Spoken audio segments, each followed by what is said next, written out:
మన దేశంలో ఏదైనా తప్పు చేస్తే జైలు శిక్ష విధిస్తారు. మరీ పెద్ద తప్పు అయితే ఉరిశిక్ష విధిస్తారు. అలాగే అమెరికా వంటి దేశాల్లో అయితే ఉరిశిక్షతో పాటు కరెంట్ ఇవ్వడం, గ్యాస్ ఛాంబర్లోకి పంపడం, గన్తో కాల్చడం లేదా లేతల్ ఇంజెక్షన్స్ ఇచ్చి చంపడం వంటి పద్ధతులున్నాయి. అదే సౌదీ అరేబియా వంటి దేశాలలో అయితే తల నరికి చంపే శిక్షలున్నాయి. అయితే ఇప్పుడు ఉన్న ఈ శిక్షలన్నీ కూడా ఇంతకు పూర్వం ఉన్న శిక్షలతో పోల్చితే అసలు ఒక లెక్కే కాదు. పూర్వం ఇంతకు మించిన భయంకరమైన శిక్షలుండేవి. ఇప్పుడు ఉన్న మరణ శిక్షలన్నీ కూడా అతి వేగంగా మరణం వచ్చేలా విధించే శిక్షలు. కానీ పూర్వం శిక్షలు ఎలా ఉండేవంటే ఒక మనిషి వెంటనే చనిపోవడం కాదు, ఆ బాధను ఎంత కుదిరితే అంత ఎక్కువ కాలం అనుభవిస్తూ చనిపోయేలా శిక్షలను ఏర్పాటు చేసేవారు. అలాగే ప్రజలందరి ముందు ఈ శిక్షలను విధించేవారు. దానివల్ల మరొకరు తప్పు చేయాలంటే భయపడేవారు. ఇప్పుడు మనం చెప్పుకుంటున్నవి వేరు దేశాలలో వేరు కాలాల్లో విధించిన శిక్షలు. ఈ శిక్షలలో కొన్ని వింతగా అంతే భయంకరంగా కూడా ఉంటాయి. అలాంటి భయంకరమైన శిక్షల్లో కొన్నింటి గురించి ఈ వీడియోలో తెలుసుకుందాం. ముందుగా లింగ్ చి. ఈ శిక్షను చైనాలో ఎక్కువగా ఉపయోగించేవారు. చైనాలోని సాంగ్ డైనస్టీలోని 900 సంవత్సరం నుండి 1900 సంవత్సరం వరకు ఈ శిక్షను విధించేవారు. పబ్లిక్ ప్లేస్లో అందరి ముందు ఒక చెక్క దిమ్మకు నిందితుడిని కట్టేసి ఒక చాకుతో బాడీని చిన్న ముక్కలుగా కోస్తారు. ముందుగా ముక్కు, నాలుక, చెవి, వేళ్ళు, కాళ్ళు, చేతులు, తొడలు అంటే ఏ భాగంలో అవయవాలను కోసినా ప్రాణం పోదో ఆ ప్లేస్లోని పార్ట్స్ని చిన్న పీసులుగా కట్ చేసేవారు. తర్వాత బాడీలోని గుండె, లివర్ ఇలా ఒక్కొక్క అవయవాన్ని పీకేయడం చేస్తారు. ఇంకా అప్పటికే ఆ వ్యక్తి బ్రతికే ఉంటే చివరగా గొంతు కోసి చంపేవారు. ఈ ప్రాసెస్ మొత్తం 3 రోజులు సాగేది. అలా ఈ 3 రోజుల్లో సుమారుగా 3600 సార్లు బాడీని కట్ చేసేవారు. అందుకే ఈ పద్ధతిని డెత్ బై 1000 కట్స్ అని కూడా అంటారు. ఇదంతా చేసిన తర్వాత మిగిలిన ప్రజల్లో తప్పు చేయడానికి భయం కలిగేలా ఆ మృతదేహాన్ని బహిరంగంగా ప్రదర్శన కోసం ఊరేగించేవారు. ఒక్కొక్కసారి నిందితుడి కుటుంబ సభ్యులు శిక్షను అమలు చేసే వ్యక్తి ఎవరైతే ఉంటారో, అంటే ఎవరైతే బాడీని కట్ చేసే వ్యక్తి ఉంటారో వాళ్ళకి త్వరగా ఆ వ్యక్తిని చనిపోయేలా ముందే గొంతు కోసేయమని లంచం ఇచ్చేవారంటే అర్థం చేసుకోండి ఆ శిక్ష ఎంత భయంకరంగా ఉంటుందో. Next Spanish donkey. దీనికి వుడెన్ హార్స్ అనే పేరు కూడా ఉంది. ఇది ఒకేసారి చనిపోకుండా స్లోగా చనిపోయే పద్ధతి. దీనిలో భాగంగా పొదునుగా ట్రయాంగిల్ షేప్లో ఉండే మెటల్తో గాని చెక్కతో గాని చేసిన ఒక దిమ్మ లాంటిది ఉంటుంది. తప్పు చేసిన వారిని పొదునుగా ఉండే ఈ దిమ్మ మీద కూర్చోబెడతారు. ఇక్కడతో అయిపోలేదు. ఇలా ఉంటే పెద్దగా పెయిన్ ఏమి ఉండకపోవచ్చు. కాబట్టి ఆ మనిషి 2 కాళ్లకు చాలా బరువును కడతారు.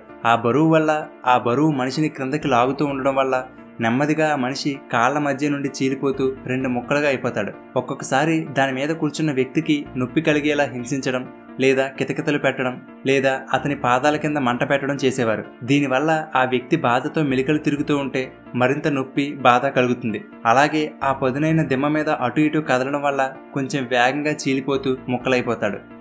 Brazen bull. గ్రీకుల కాలంలో ఈ టెక్నిక్ని కనిపెట్టారు. ఈ టెక్నిక్లో భాగంగా కంచుతో అంటే బ్రాంజ్ మెటల్తో చేసిన ఒక పెద్ద ఎద్దుబొమ్మ ఉంటుంది. దీని లోపల ఒక మనిషి పట్టగలిగేంత స్పేస్ ఉంటుంది.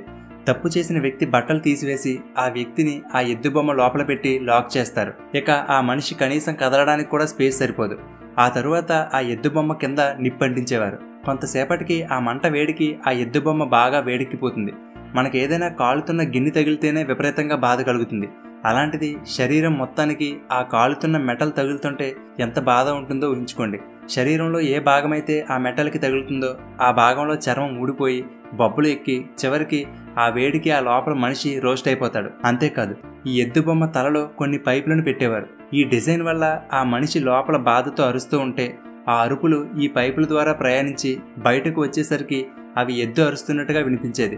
ఇక్కడ విచిత్రం ఏమిటంటే అక్రగాస్ అనే నగరాన్ని పాలించే ఫాలారిస్ అనే నియంత తప్పు చేసిన వారిని శిక్షించడానికి కొన్ని కొత్త పద్ధతులు కనిపెట్టమని ప్రజలను అడిగితే అప్పుడు పెరీలాస్ అనే వ్యక్తి ఈ కంచుతో చేసిన ఒక ఎద్దును తయారు చేసి తీసుకువచ్చి ఆ రాజుకి ఈ ఐడియా చెప్పాడట. అప్పుడు ఆ రాజు ఇది ఎలా పనిచేస్తుందో క్లియర్గా ఎక్స్ప్లెయిన్ చేయమన్నాడట. అప్పుడు ఆ ఎద్దుని తయారు చేసి ఐడియా చెప్పిన వ్యక్తి ఆ ఎద్దు లోపలికి వెళ్ళి ఎక్స్ప్లెయిన్ చేస్తున్న టైంలో ఆ రాజు బయట నుండి డోర్ క్లోజ్ చేయమని చెప్పి ఆ ఎద్దు కింద మంట పెట్టారు. అయితే అతను పూర్తిగా దానిలో కాలిపోక ముందే అతన్ని బయటికి తీసి తర్వాత అతన్ని ఒక కొండపై నుంచి తోసి ఆ రాజు చంపించేశాడట. ఆ విధంగా తాను తయారు చేసిన బ్రేజన్ బుల్ మొదటి బాధితుడు కూడా ఆ వ్యక్తే అయ్యాడు. నెక్స్ట్ యాడ్ బీస్టియా. ఈ శిక్షను అప్పటి రోమన్ల కాలంలో ఎక్కువగా విధించేవారు.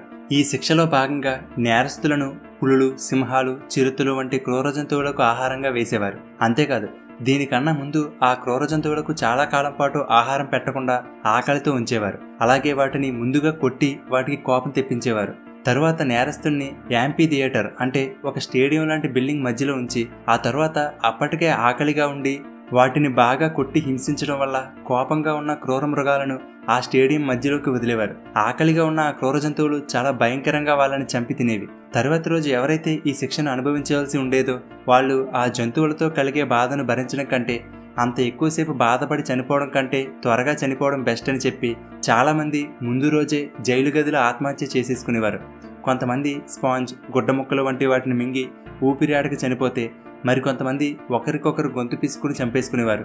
అయితే ఈ పులులు, సింహాలు ఆ మనిషిని చంపి తినడం చూడడానికి చాలామంది ప్రజలు వచ్చేవారు. ఇప్పుడు మనం ఎలా అయితే స్టేడియంలో టికెట్ కొని క్రికెట్ మ్యాచ్ చూస్తున్నామో అలా ఆ కాలంలో డబ్బులు చెల్లించి మరీ స్టేడియంలో కూర్చొని జంతువులు మనుషులను చంపి తినడం చూసేవారు.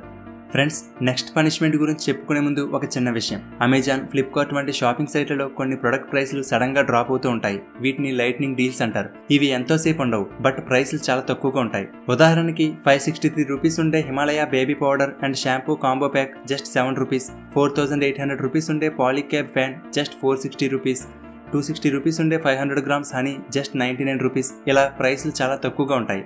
కానీ మన బిజీ లైఫ్లో ఎప్పటికప్పుడు వాటిని చెక్ చేసుకుంటూ ఉండలేం, కాబట్టి అటువంటి ఆఫర్స్ మిస్ అవుతూ ఉంటాం.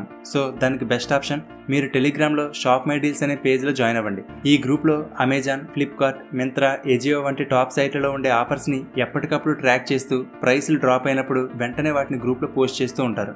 అలాగే ఏ బ్యాంక్ కార్డ్ యూజ్ చేస్తే ఎక్కువ డిస్కౌంట్ వస్తుంది, life time free credit cards ఎలా పొందాలి, ఏ సేల్స్ ఎప్పుడు స్టార్ట్ అవుతాయి వంటి వివరాలన్నీ షాప్ మై డీల్స్ గ్రూప్లో పోస్ట్ చేస్తూ ఉంటారు. సో మీరు ఈ డీల్స్ ద్వారా చాలా అమౌంట్ సేవ్ చేసుకోవచ్చు. మరి ఇంకెందుకు ఆలస్యం, డిస్క్రిప్షన్లో ఇచ్చిన లింక్ మీద క్లిక్ చేసి కానీ లేదా టెలిగ్రామ్లో షాప్ మై డీల్స్ అని సెర్చ్ చేసి కానీ ఆ గ్రూప్లో జాయిన్ అవ్వండి. లేదా టెలిగ్రామ్ లేని వాళ్ళు డిస్క్రిప్షన్లో ఇచ్చిన వాట్సాప్ లింక్ మీద క్లిక్ చేసి కూడా వాట్సాప్ గ్రూప్లో జాయిన్ అవ్వచ్చు. ఎప్పటికప్పుడు మంచి మంచి ఆఫర్ల అప్డేట్లను మిస్ అవ్వకుండా పొందండి. ఇక టాపిక్లోకి వెళ్ళిపోతే నెక్స్ట్ పనిష్మెంట్ ర్యాట్ టార్చర్. తమకు అనుకూలంగా లేని పరిస్థితుల నుండి తప్పించుకోవడానికి ఎలుకలు ఏమైనా చేయగలవు. ఈ టెక్నిక్ని పూర్వం రోమన్లు తప్పు చేసే వాళ్ళని శిక్షించడానికి ఉపయోగించేవారు. అది ఎలా అంటే ముందుగా నిందితుడిని కదలకుండా కాళ్ళు చేతులు కట్టేస్తారు. తప్పు చేసిన వాళ్ళ పైన చొక్కా తీసివేసి వాళ్ళ పొట్ట మీద ఒక బకెట్ లాంటిది పెట్టి దానిలో ఎలకలు నుంచేవారు. అప్పుడు ఎలకలు అటు ఇటు తిరగడం వల్ల కొంచెం కితకితలు రావడం లేదా అవి చిన్నగా కొరికితే బాధ కలగడం జరిగేది. అయితే ఇక్కడతో అయిపోలేదు. ఆ బకెట్ మీద ఎర్రగా కాలుతున్న నిప్పులు ఉంచేవారు. దాంతో ఆ బకెట్ వేడెక్కి ఆ నిప్పుల సెగ లోపల ఉన్న ఎలకలకు తాకేది. దాంతో ఆ పైనుండి వస్తున్న వేడిని తట్టుకోలేక ఎలుకలు తప్పించుకోవడానికి వేరే మార్గం లేక ఆ నిందితుడి పొట్ట మీద చర్మాన్ని ముక్కల ముక్కలుగా కొరికి చీల్చుకుంటూ అతడి శరీరంలోకి వెళ్ళిపోయేవి. అంతేకాదు, శరీరం లోపలికి వెళ్లిన ఎలుకలు శరీరంలోని ఒక్కొక్క అవయవాన్ని తినేస్తూ ఉంటాయి. బ్రతికి ఉండగానే ఎలుకలు శరీరాన్ని కొరుకు తింటూ ఉంటే ఎంత పెయిన్ ఉంటుందో కదా.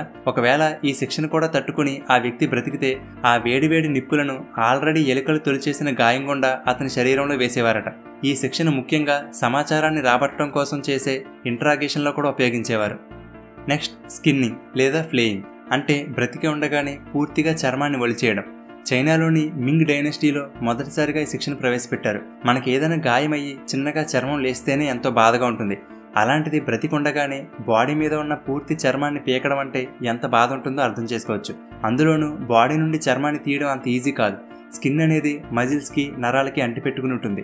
అంత ఈజీగా ఊడిరాదు. అందుకే చర్మాన్ని ఈజీగా పీకడం కోసం తప్పు చేసిన వ్యక్తిని బట్టలు విప్పి కొంతకాలం పాటు ఎండలో ఉంచేవారు లేదా ఉడుకుతున్న నీటిలో ఆ వ్యక్తిని ఉంచేవారు. దీనివల్ల చర్మం కొద్దిగా ఉబ్బి పీకడానికి ఈజీగా ఉండేది. ముందుగా కాళ్ళు చేతులు కట్టేసి శరీరంలో ఏదో ఒక భాగం నుండి మొదలుపెట్టి మెల్లగా మొత్తం శరీరం అంతా చర్మాన్ని ఒలిచేసేవారు. దీనివల్ల ఆ వ్యక్తిలోని బ్లడ్ అంతా మెల్లమెల్లగా పోతుంది. అంతేకాదు, మన చర్మం అనేది బయట ఉండే బ్యాక్టీరియా, వైరస్ వంటి వాటిని లోపలికి రాకుండా మనల్ని ప్రొటెక్ట్ చేస్తుంది. కానీ ఇలా చర్మం పీకేయడం వల్ల ఇన్ఫెక్షన్ సోకి అది మరింత బాధ కలిగిస్తుంది. అలాగే చర్మం లేకపోవడం వల్ల ఈగలు, పురుగులు వంటివి బాడీని తినేస్తూ ఉంటాయి. ఇలా బ్లడ్ కోల్పోవడం వల్ల కానీ లేదా ఇన్ఫెక్షన్ సోకడం వల్ల కానీ ఆ వ్యక్తికి మెల్లమెల్లగా మరణం సంభవిస్తుంది. ఇలా చర్మం మొత్తం పీకేసిన తర్వాత కూడా కొంతమంది 2 లేదా 3 రోజుల పాటు ఆ నొప్పిని భరిస్తూ బ్రతికి ఉండేవారు. ఇంత జరిగిన తర్వాత కూడా ఇంకా ఆ వ్యక్తి బ్రతికే ఉంటే మళ్ళీ ఆ వ్యక్తిని వేడివేడి నీటిలో వేసి చంపేసేవారు. మిగిలిన ప్రజల్లో కూడా తప్పు చేయడానికి భయం కలిగేలా చర్మం తీసివేసిన వ్యక్తిని ఊరేగించి ప్రదర్శనకు ఉంచేవారు. సో ఇవి ఫ్రెండ్స్, పూర్వకాలంలో ఉండే కొన్ని భయంకరమైన శిక్షలు.